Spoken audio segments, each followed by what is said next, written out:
Sete Free, o futuro chegou. Seu sucesso a gente conquistou.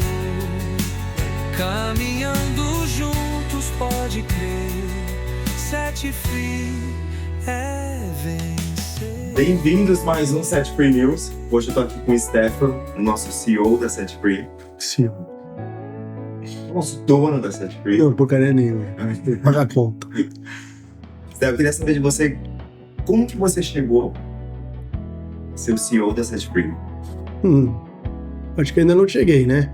Porque a sensação que dá é que a gente tem uma caminhada muito longa para se transformar no CEO. A gente ocupa essa posição hoje porque não tem uma capacidade financeira para você contratar um CEO profissional e você se retirar dessa posição e você trazer alguém que estudou, que se especializou para poder se transformar nesse CEO que eu acredito que a Sete Free precise.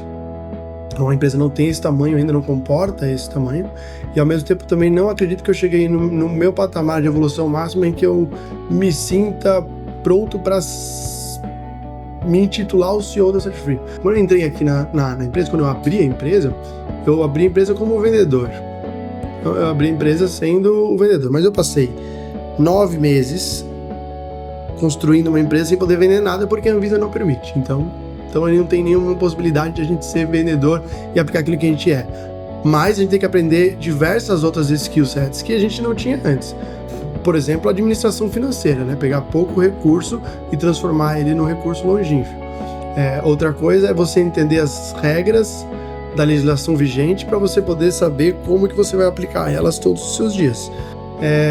Errando bastante, mas eu acredito que o amor que eu tinha para poder criar a empresa e o propósito que estava dentro do meu coração na época para poder construir essa empresa me colocou numa posição em que o que eu fazia dava certo, né? Eu sinto que Deus, ele estava comigo no começo já construindo tudo, porque apesar da minha incapacidade, a sensação que dava é que as coisas elas iam se construindo aos poucos. Quando você pergunta, Stefan, como é que você tá como CEO, né? Como que foi a sua jornada? Eu não acredito que eu cheguei lá. Mas se você me perguntar como que eu cheguei a abrir uma empresa, errando muito, né? Porque eu comecei sendo vendedor acho que a primeira venda que eu fiz foram quadros que eu roubei da casa da minha mãe. Tinha uns quadros velhos na casa da minha mãe e fui vender, acho que eu tinha 9, 10 anos de idade, fui vender na porta de casa por 50 centavos, R$1, R$3. Já tinha essa veia de empreendedor, né? Já. Eu sempre tive mais a veia do empreendedorismo do que do vendedor. Então eu fui errando muito, cara. Eu fui errando bastante até o ponto em que eu comecei a me dedicar ao máximo possível sempre. Eu não acho, Rafinha, que eu sou o melhor no que eu faço. Pelo contrário. Mas eu acho que eu sou um cara que se dedica muito, bicho. Eu errei muito e em algum momento eu falei, cara, como eu erro muito, eu preciso aprender a trabalhar bastante. Sim. E essa quantidade de erros foi amontoando em experiência que me trouxe até aqui. E eu continuo errando muito, né? E essa quantidade de erros acumulados se transforma em experiência. Então, obviamente que hoje eu consigo entender que tem tempo, que tem prazo, que tem momento, que tem conversa, que tem os meus defeitos, porque na época eu achava que eu era perfeito, e hoje eu já tô quase tendo que voltar um pouco de me jogar pro chão demais para poder me recuperar e falar assim, não, você não é tão ruim, mas também não tão bom, né? A Bíblia fala pra gente ter uma sensação sóbria de quem nós somos. Mas em volta a tudo isso, como que você acha que você se construiu um bom líder, né? Obrigado por falar que eu sou um bom líder. Você tá óbvio. Rafa, primeiro que eu não me sinto um bom líder, eu me sinto um líder. Eu acho que tudo é a vida, bicho. Eu acho que foi muito... De verdade, as pessoas que mais me respeitam hoje é as pessoas que me vêm fazendo. As pessoas que não me vêm fazendo e querem olhar o meu currículo, elas têm uma dificuldade maior de me respeitar. Enfim, e acho que é isso, bicho. Assim, eu nem me considero um bom líder, mas se eu for um bom líder, é por conta disso. E agora falando um pouquinho do mercado, né? Da OPMI, enfim. Como que você acha que vai estar esse mercado daqui a uns 5 anos? 5 anos? Nosso mercado, se eu olhar para 5 anos atrás, Ele era um mercado completamente diferente. E há 5 anos atrás já se falava que o mercado era completamente diferente de 5 anos atrás. Então, muito provavelmente esse mercado ele vai se transformar em algo que o que nós temos hoje vai ser completamente diferente, a não ser coisas que são imutáveis.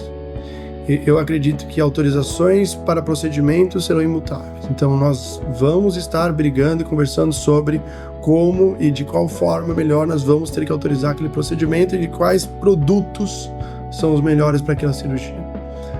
Doentes e pacientes não vão deixar de existir, então, consequentemente, cirurgias vão continuar existindo.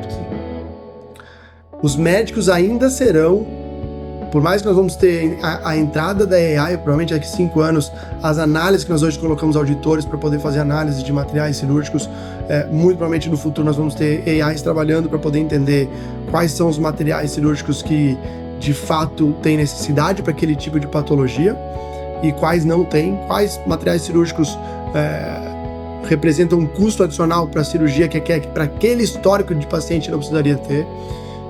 Então a entrada do AI vai ter, mas ainda assim alguém vai ter que auditar. E ainda assim o médico é quem vai poder dizer quais produtos ele gostaria de utilizar. Porque imagina que, a não ser que daqui a 5 anos, eu não acredito nisso, que robôs venham e operem, enquanto a responsabilidade como médico vai ser minha, de determinar se aquele paciente vive ou morre, se aquele paciente tem uma boa recuperação ou uma má recuperação, enquanto a responsabilidade total dos danos e dos acertos dentro daquela cirurgia for minha, é juridicamente ilegal você tirar do doutor a capacidade de definição de quais produtos tecnicamente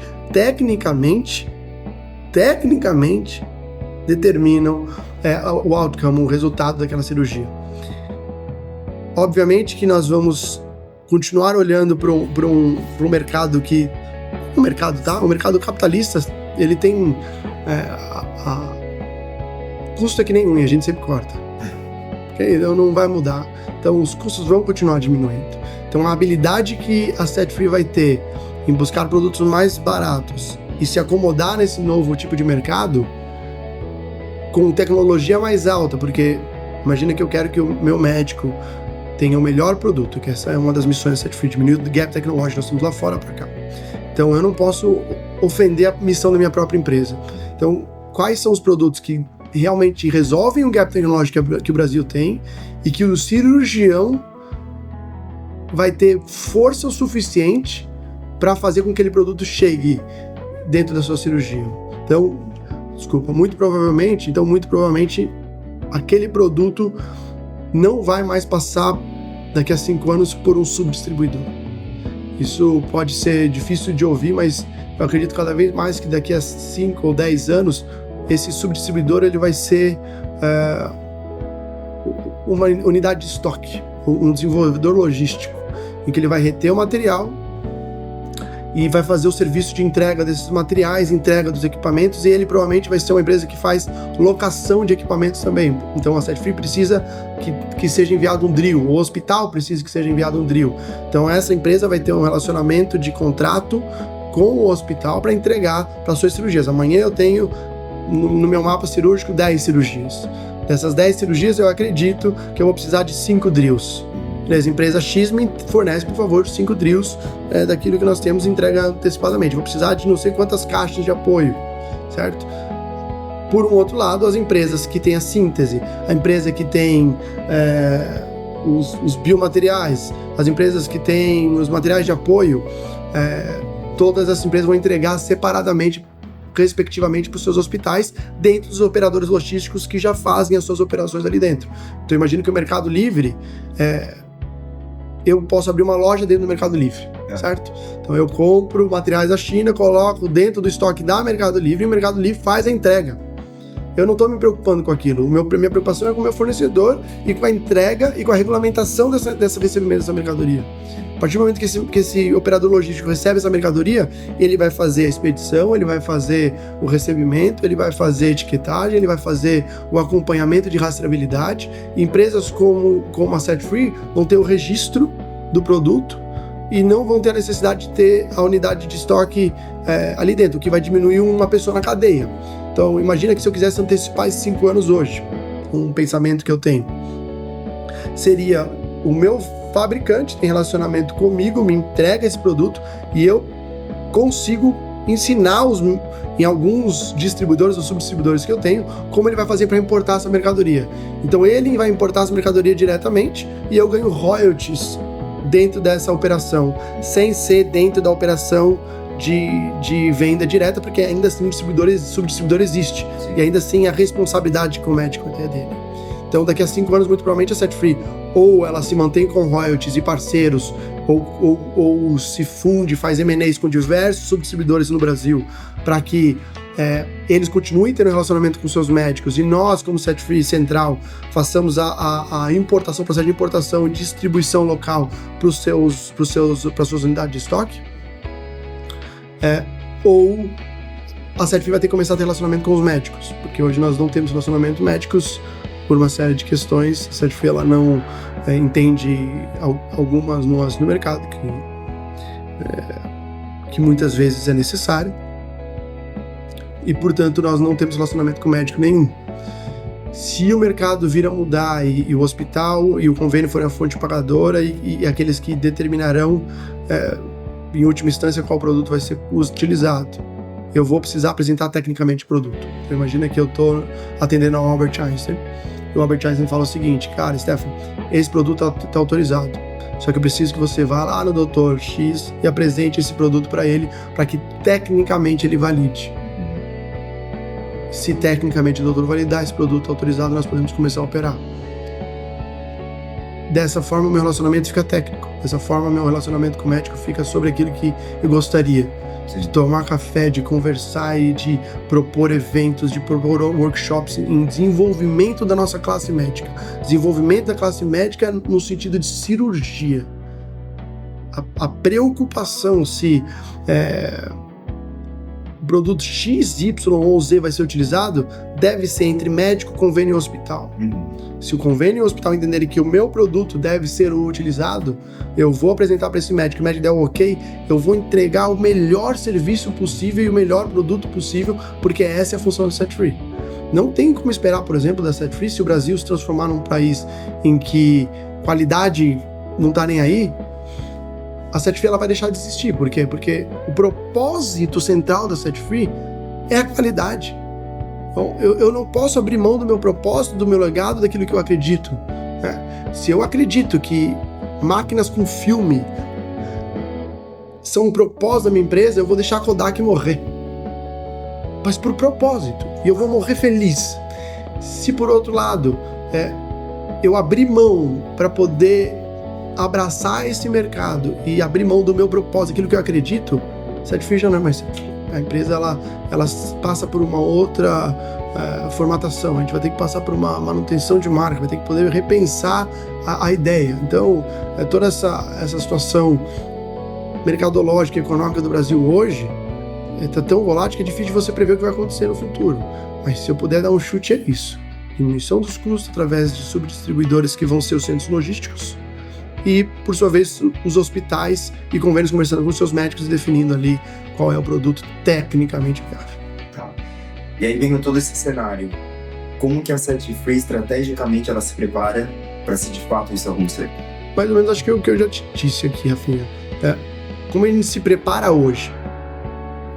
A ideia desses vídeos é um pouco essa preparação. De poder dizer que a Set Free é uma empresa que cuida de qualidade e que cuida de serviços de entrega de materiais cirúrgicos. A Set Free ela precisa se posicionar como alguém que conhece aquilo que está fazendo. A Set Free precisa ser operacionalmente eficiente a tal ponto que eu consigo entregar o meu produto amanhã em Manaus. A Set Free ela precisa caminhar dessa maneira. Então, encontrar distribuidores que vão ser parceiros de negócio e que vão acomodar os materiais da Set Free. E a Set Free vai diminuir a sua fatia em relação à margem de lucro, mas vai trabalhar naquilo que ela é boa, que é busca de novas tecnologias, entendimento se a tecnologia é boa ou não, e abertura de mercados pelos seus subdistribuidores. Então o que a Certify está fazendo hoje é isso. É aprender a entender quem são os distribuidores que vão poder importar e comprar diretamente do meu fornecedor. E como que eu vou controlar essa cadeia de distribuidores. Porque o custo vai cair, só que a gente precisa de materiais importados. Então como eu vou fazer? Eu vou precisar diminuir a minha margem de lucro, que hoje no mercado não é tão grande. Mas a ponta não está diminuindo a margem de lucro. Eu não sou ponta. Eu, por propósito, determinei não ser ponta. Então não adianta eu querer tudo. Eu não tenho como ter margens altas, não atender o médico, não participar de algumas questões de mercado, entendeu? Não tem como você ter tudo. Então eu vou precisar diminuir, obviamente, a minha margem de lucro para que os meus produtos, que tecnicamente são os melhores, na minha visão, continuem sendo operacionalmente viáveis. E como que você está preparando o seu time interno, né? Então toda os seus funcionários para a gente conseguir chegar lá? Não, acho que até uma resposta que você poderia dar nesse sentido, mas acho que disrupção, acho que é o nome daquilo que eu tenho pedido para você, Rafa, que é o nosso head de produtos, de buscar não tecnologias extremamente inovadoras, mas pequenos incrementos técnicos que melhorem aquilo que nós já temos hoje. Buscar coisas que o mercado, a partir do momento que entender que existe, automaticamente se autoriza. Não porque é algo muito novo, mas porque antes se utilizava isso, que era, sei lá, de titânio, agora usa isso, que é de plástico. E custo menor e eficiência maior. Ou algo que vem de impressora 3D, que a gente consegue produzir individualmente para cada paciente, versus algo que vem em grande escala, de únicos modelos, em que tem que aumentar demais a quantidade de caixas que tem que ir para o hospital, porque não foi preparada a cirurgia antes, né? Então, softwares de planejamento e assim por diante. Agora, como eu preparo vocês como equipe, a Certify, o Stefan decidiu em 2024, meio de 2024, que contrataria pessoas de cima para baixo. Eu comecei a empresa de baixo para cima, contratando pessoas que são a base, e eu fazendo a gestão de todas essas pessoas. A Certify chegou a ter, acho que o máximo foram 25, 26 funcionários trabalhando juntos, mas todos de base, respondiam todos para mim, e era muito difícil essa gestão das pessoas. Isso, e até tentei promover pessoas de baixo para poder estar por cima, mas elas não estavam preparadas para aquilo, porque eu não as preparei antecipadamente para aquela função. Então eu decidi diminuir a quantidade de pessoas, mas contratar pessoas que tenham a maior capacidade de entrega. Então pessoas sênior, que eu consigo dizer, faz isso. Lembra que a nossa conversa primeiro que eu falei, eu quero fazer mudança. Você automaticamente pega essa palavra e transforma naquilo que você entendeu, naquilo que nós já conversamos, sem que eu tenha que te passar o beabá, como que você vai fazer a mudança, qual é a primeira etapa, a segunda etapa, a terceira etapa, a quarta etapa. Então, o que eu gostaria é que a equipe que eu tenho hoje de senioridade fizesse isso. E, ao mesmo tempo, eu trouxe pessoas que, a depender de mim, dos meus 30%, porque os 70% sempre são de vocês, entrem na sociedade. Hoje a Certify é 100% minha, então eu tenho a liberdade de definir pessoas novas para entrar na sociedade. Eu não quero que pessoas entrem na sociedade por dinheiro, eu quero que as pessoas entrem por capacidade de me entregar resultado que vai gerar dinheiro, e que elas mesmas vão comprando a sua participação aos poucos, conforme os resultados das suas ações gerem recursos e capitais para essa empresa. A dificuldade, Rafinha, é encontrar pessoas que entendam isso, irmão. Pessoas que acordem 5 horas da manhã, não é nada de Goggins que eu assisto, cara. Mas cara, acordar 5 horas da manhã, entender que o trabalho tá ali, que tem momento de energia de trabalhar e tem momento de energia para poder descansar. Sair daqui 9, 10 horas da noite, não porque eu exijo, mas porque sabe que tem responsabilidade sobre aquilo que essa mesma pessoa quer fazer. eu só tô aqui, voltando àquelas perguntas iniciais, porque eu aprendi algo. Mas para eu ter aprendido algo é porque eu me esforcei e me dediquei muito para aquilo que eu tinha para fazer. Independente se as pessoas estavam vendo ou não. Eu queria construir uma fábrica para o meu antigo chefe Luiz, que me trouxe depois para sócio, sem nunca ter feito uma fábrica na minha vida. Em Rio Claro. Então sair correndo para lá e criar essa fábrica e pensar e no epóxi e sala limpa e ar-condicionado negativo, cara, todas as coisas que eu nunca tinha ouvido falar na minha vida, entende? É complexo, né? Completamente. Pois é, e eu nunca tinha feito isso. Então, Rafinha, a grande dificuldade, você fala assim, o que eu tô fazendo? Tentando contratar bem. Errei muito, tô tentando contratar bem e eu acredito que eu tenho conseguido contratar melhor. Agora, sempre é 30% da minha parte. 30% do que eu entrego, da minha gestão, 30% daquilo que eu dou para vocês, que é o salário, 30% daquilo que eu garanto para vocês, que é computador, que é equipamentos, que é ambiente seguro, que é nome, que é produtos. Isso faz parte da minha gestão. Desses 30% por 100%, são 70% que preciso da entrega de vocês. Porque eu não dou conta mais. Eu falei para vocês, né? Meu faturamento máximo foi R$400 mil sozinho. A partir daqui não dá mais, bicho. Eu não tenho mais condição. Então eu tive que trazer aqui para que conseguisse transformar isso para frente. Sem vocês não dá. Eu não tenho. Então imagina que 70% seu, 70% do Diogo, 70% do Y, do Gerana, juntando esses 70% tudo, se transforma numa empresa gigantesca. Se vocês dependerem dos meus 70% e vocês 30%, olha o tempo que vai demorar, pelo menos 3 vezes mais, para a gente poder chegar no resultado daquela única função. Não 3 vezes mais, mas 2 vezes e um pedacinho a mais de você, do Diogo, de cada uma das pessoas que estão trabalhando aqui na empresa. Se você depender da minha 70%, fora que os meus 70% não vão dar conta, bicho. Você sabe da minha família, você sabe das dificuldades que eu tenho no meu dia a dia. Então, eu tô preparando vocês. Outra coisa, eu sou muito transparente. Então, vocês sabem pra onde eu tô indo. Vocês sabem o que eu quero. Então, como é que eu preparo vocês? Sabendo pra onde a gente tá indo.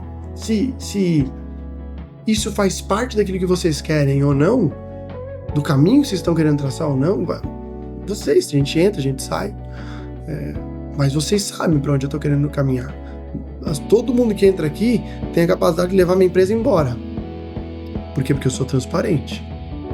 Porque eu abro exatamente o que nós estamos fazendo. É um pouco de ingenuidade minha, que é o meu desejo de construir uma cúpula sólida e que isso aqui, ninguém não saia nada aqui de dentro, porque eu tenho a capacidade de pensar, entender novos pensamentos também externos, mas a transparência que eu passo para vocês, para que todo mundo que entrou aqui na Set Free, é o que prepara vocês para o futuro. Então, eu digo o seguinte, querido, se você não fizer um Excel, não fizer um inglês, essa é uma empresa de materiais cirúrgicos de importação. A língua falada no mundo hoje é inglês. Se você não souber trabalhar com Excel, como é que você vai fazer planilha para poder me demonstrar os relatórios do que a sua equipe está fazendo? Como é que eu vou te colocar aqui numa outra posição? Essa preparação eu sei que eu dou, cara. Eu sei que eu digo o que a pessoa precisa ter, mas sempre muito respeitoso, mas muito transparente. Rafa, não gostei, não tá bom, não tá legal, muda isso. Por que você não fez desse jeito? Eu já tinha te pedido 10 vezes pra fazer dessa forma, nesse tom, né? E isso acaba guiando vocês no caminho que eu acredito que deve se utilizar. O que você indicaria? Porque normalmente, em bate-papo, né, que a gente acaba consumindo ou vendo na internet, a gente nunca tem uma real posição do que um CEO ou de que um líder ele esteja procurando de um novo funcionário. Então, normalmente, a gente, né, quando está procurando emprego, a gente pesquisa lá em sites de RH, em consultoria de RH, mas é difícil a gente escutar o que o próprio CEO tem para passar para essas novas pessoas que estão querendo ou entrar na Set Free, que seja, ou nesse mercado aqui de OPME. Qual é a sua opinião? O que você busca? Uma pergunta muito boa, Rafa. Bom, o que eu busco pode ser diferente do que as outras pessoas buscam, mas quando a gente fala em venda, a gente sempre procura a dor do cliente. Qual é a dor que o meu cliente tem que eu vou conseguir resolver? Qual é a dor que o candidato consegue resolver da minha vida? Primeiro, então, você tem que estar preparado para poder resolver a dor daquele cara. Pois é, mas então eu fiz faculdade, eu tenho experiência, eu resolvo sua dor. Não. Não é isso. Não. Você saber como fazer e fazer são coisas completamente diferentes. Eu tenho dificuldade de encontrar gente que faça, independente do que eu peça. Então, se eu digo, querido, eu contratei você como vendedor, vende tal produto, ligue para tal lista de clientes. Dificuldade de encontrar gente que liga para aquela tal lista de clientes e que vende o produto que eu tinha passado para vender e que se esmera ao máximo, Rafa. Qual é o orgulho que eu tenho do meu filho? Né? O que te faz gostar tanto e amar tanto seu filho? Qual é o momento que você sente maior orgulho do seu filho? Sem dúvida, é nos momentos que ele aprende algo novo e te demonstra aquilo que ele aprendeu, a evolução que ele tem tido e... Pô, quantas vezes eu não fiz coisas pro meu filho e de repente ele tá fazendo coisas pra mim.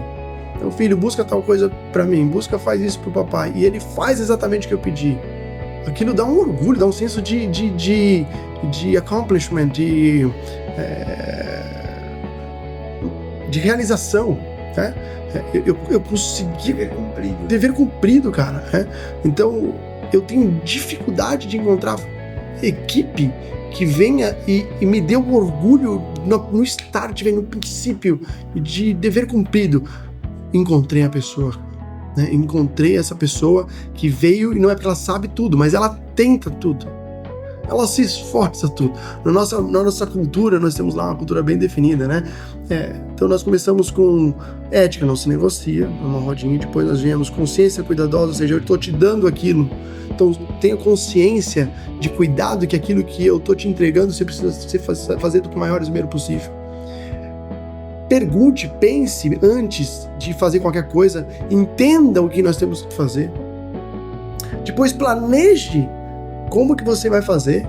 E o que eu mais gosto de tudo isso aqui é a ousadia em errar. Então você foi lá, óbvio, não dá para ser ousado em errar antes de você entender o processo que você tem que fazer. Mas imagina que você entendeu todo o processo e você quer tentar algo novo. O Steph tá te dando liberdade para errar, cara. Não errar porque eu esqueci, não errar porque eu não fiz, errar porque eu fiz diferente, errar porque eu acreditei que esse caminho que você me deu não era o melhor, mas eu fiz por este caminho. Então, às vezes, eu quero agilizar a entrega de mercadoria, eu faço de uma maneira que eu achei que era melhor. Você vai me ver, talvez, brigando naquele momento para não fazer aquilo, mas por dentro orgulhoso. Porque a solução foi encontrada. Entende? Você ousou errar para solucionar um problema da minha empresa, para solucionar um problema que você estava sentindo naquele momento que era seu problema. Então, qual é a dor que o candidato que vai vir para Set Free quer resolver para Set Free? E esquecer, cara, que eu tô te fazendo um favor, ou que você tá me fazendo um favor. Isso não é um contrato de favor. Eu não te faço um favor em te pagar, você merece aquele pagamento, a ponto que se eu não te pagar, me processe.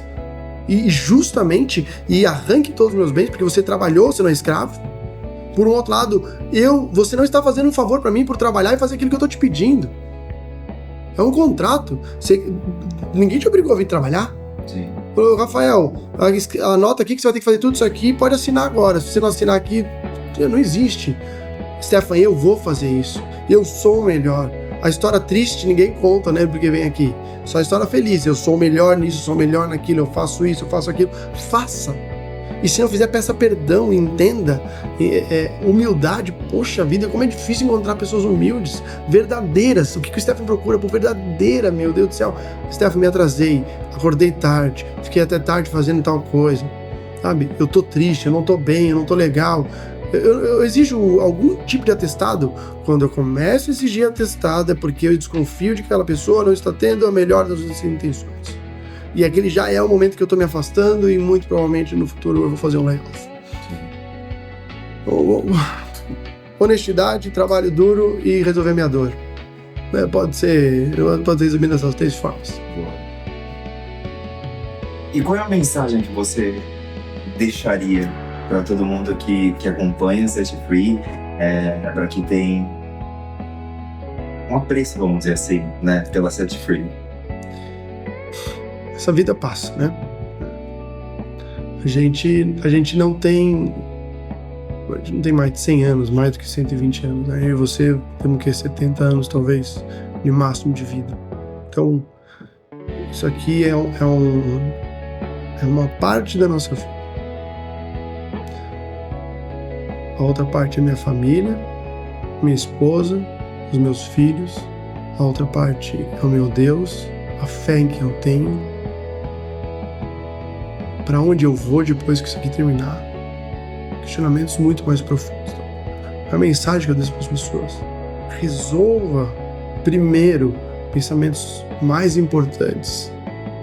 Depois vem definindo com quem eu vou casar, qual faculdade eu vou fazer, qual trabalho eu vou executar. Óbvio, tem muita gente que precisa executar trabalhe, não estou dizendo para não trabalhar, mas procure entender quem é Deus. Eu não tenho como dizer para você, pode ser que Deus não exista, não tem como, eu acredito muito, né? Tem que entender, se existe um Deus, quem é esse Deus? O que Ele espera de você? Eu vou pro céu que eu sou bom? Se você quiser entrar na minha casa porque você é bom, você não entra na minha casa. Não adianta você bater na porta lá na minha casa, vai lá na portaria do meu condomínio e fala assim, eu quero ir na casa do Stefan. Mas você quer entrar por quê? Porque eu sou bom? Não te credencia ser bom. Eu preciso te conhecer. Como que eu te conheço, Rafa? Se você nunca falou comigo. Como que eu te conheço? Você esqueceu de minha vida inteira. Sabe quem tá conversando de funcionário, de equipe? Você nunca perguntou pro seu chefe o que tinha que fazer? Você saiu fazendo um monte de coisa, um monte de atrapalhada, achando que esse era o caminho certo. Você nunca parou para perguntar? Pergunta, eu tenho certeza, eu te garanto que Deus vai responder. Se você, de coração aberto, perguntar: Deus, o Senhor existe? Se o Senhor existe, me mostra. E se o Senhor existe, o Senhor me mostrou o que eu faço agora. Eu não conheço ninguém que orou dessa forma e não aconteceu, cara. Não é que é um milagre. Deus vai conquistando o seu coração e vai mostrando para você quem Ele é, porque Ele quer se mostrar para você. Pois é, bicho. E a esperança que a gente tem, que esperança vazia de ficar trabalhando todos os dias para alguém idiota como o chefe. Que esperança é essa que eu passo o dia inteiro trabalhando para ganhar dinheiro, para ter uma Ferrari, para ter uma casa, para morrer? Que graça que tem isso na vida, cara. A esperança é de uma eternidade, a esperança é de relacionamento, né? Jesus fala pra gente: ame ao próximo como a ti mesmo. Não mude o foco, não coloque prioridades em lugares errados. É Deus em primeiro lugar, não é pátria, família, que nem diz Bolsonaro, mas é Deus em primeiro lugar. Todas as outras coisas vão se organizar. Se você colocar Deus em primeiro lugar, eu te garanto que a sua esposa ou o seu marido vai ser o segundo lugar na sua vida. Eu te garanto, se você colocar Deus em primeiro lugar, a próxima coisa que você vai procurar é a sua esposa e o seu marido. Depois você vai procurar os seus filhos. Se você tem sua esposa e seu marido resolvido, se seu filho gritar com a sua esposa, você vai aceitar? Você não vai aceitar porque está organizado. Se sua esposa falar contra o seu Deus, você vai aceitar, entende? Vem organizando as coisas. Pô, seu filho precisa ir para o hospital, você precisa viajar de negócio. O que você faz? Larga a sua esposa e vai viajar de negócio? Você desmarca a sua passagem. Prioridades. Pô, sua prioridade primeiro é entender para onde você vai depois que isso tudo acabar. Vai acabar. Vai acabar. O melhor dos mundos da pessoa que está nascendo hoje são 120 anos. Vai acabar para ela também. Então, a mensagem que eu quero deixar para eles e para você, Rafa: se você já sabe para onde você vai, fala para todo mundo. A palavra gospel, ela significa boas novas, a gente esquece disso. Esses cristãos são tudo chato, sai falando para todo mundo daquilo que eles acreditam, me deixa acreditar no que eu quero. Se eu souber que eu enterrei um ouro ali que tem para todo mundo, por que é que eu não vou te contar? Ou eu sou um cara mais malvado desse mundo, ou mais egoísta desse mundo? Se eu sei que Deus existe e que Jesus morreu na cruz por mim e que Ele curou e me purificou de todos os meus pecados, Por que eu não vou dizer isso pra você? Por que eu não vou dizer isso pra pessoa que fez a pior maldade nesse nosso mundo? Se tem chance de perdão, se tem chance de reconciliação, como que eu vou deixar isso passar? Eu vou falar de produtos material cirúrgico? Entende? Eu vou perder meu tempo vendendo shampoo pra cabeleireiro e falar que é emoliente, né? Então, olhe pra Deus, faça perguntas difíceis. Não tenha medo de Deus. Deus não tem problema de responder perguntas difíceis. Os meus filhos perguntam coisas difíceis pra mim que nem sempre eu sei responder. E eles não têm medo de perguntar pra mim: papai, de onde eu vim, né? As perguntas, né? Vindo a ser isso. E eu amo meu filho. Pô, se Deus te ama mais, ele fala que ele ama muito mais do que eu amo, sendo falho. Se ele ama o meu filho muito mais do que eu amo meu filho, eu sei quanto eu amo meu filho. Como é que ele vai se negar de responder uma pergunta para aquele que ama? Se a pergunta for verdadeira. Mesmo perguntas que o cara faz, como os fariseus, ele respondia com uma outra pergunta. O coração determina também muito, mas Deus, eu quero entender. Deus, por que tal pessoa na minha vida morreu? Por que tal coisa difícil aconteceu na minha vida? Por que você deixou tudo isso acontecer? Se eu falar que você me ama, o Stefan, eu escutei lá naquele vídeo da Zé falando que o Senhor me ama.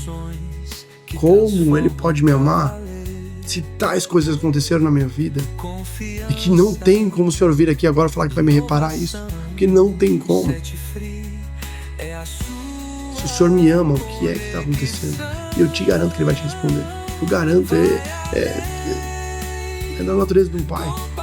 Muitas vezes ele não vai conseguir te explicar por que você não pode pôr o dedo na tomada para uma criança de 3 anos de idade, porque pode ser que tu tem que tomar o cuidado de entender, mas abraçar você.